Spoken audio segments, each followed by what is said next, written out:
Mini vlog ni Inday. So for today guys, April 30, last day of the month. Dahil Wednesday nga, ayan, syempre rest day ko today. Alam nyo ba guys, kasi ngayon April 30, so tomorrow ay birthday ng aking baby. Si Pony, happy birthday! Ayan, tuwang-tuwa siya. Syempre hindi lang si Pony yung happy, at saka si ate na rin, pati na rin si Bunso. At dahil sobrang tagal na nga namin hindi nakalabas, abay syempre sulitin na.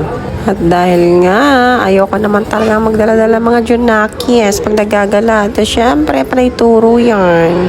At dahil araw-araw nga akong kinukulit ni Pony, ayan na nga, natupad na yung gusto niyang gawin. Syempre hindi lang bata yung mag-i-enjoy, pati na rin yung matatanda, ayan, yung daddy niyo. Ang ganda naman talaga ng place dito sa SM Calamba. Ayan. So, syempre, habang naglalaro yung dalawa, busy-busy rin yung matanda. Dalawa kasi yung palaruan dito, guys. So, meron din dun sa third floor. Pero, syempre, dito kami sa second floor. Kasi dito, sobrang mura lang ng entrance. 50 pesos per head nga lang. So, syempre, dahil birthday ni Pony, nakalibre pa nga ng isa.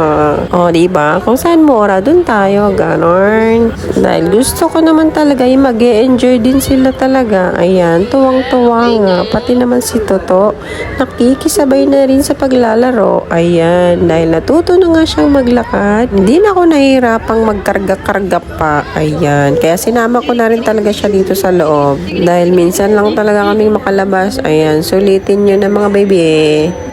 At dahil dito nga ako sa maliit, talaga nahihirapan. Kailangan ko pang bantayan kasi kung saan-saan na naman to pupunta. Aga nga pala kaming pumunta dito kahit sarado pa yung mall. 10 AM kasi nagbubukas, 9:30 nandito na kami sa mall kasi si Pony sobrang ligalig. Yung nasa bahay pa nga lang kami, grabe na nang iyak. Gusto nang pumunta sa SM kasi nga yung ate at daddy niya galing sa ospital. So syempre nauna na sila sa mall, so kami sumunod naman.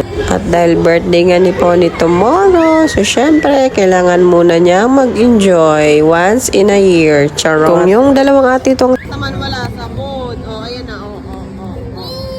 Bunso naman, hindi malaman-laman kung ano talaga ang gusto niyang gawin, ay dito pala niya gusto.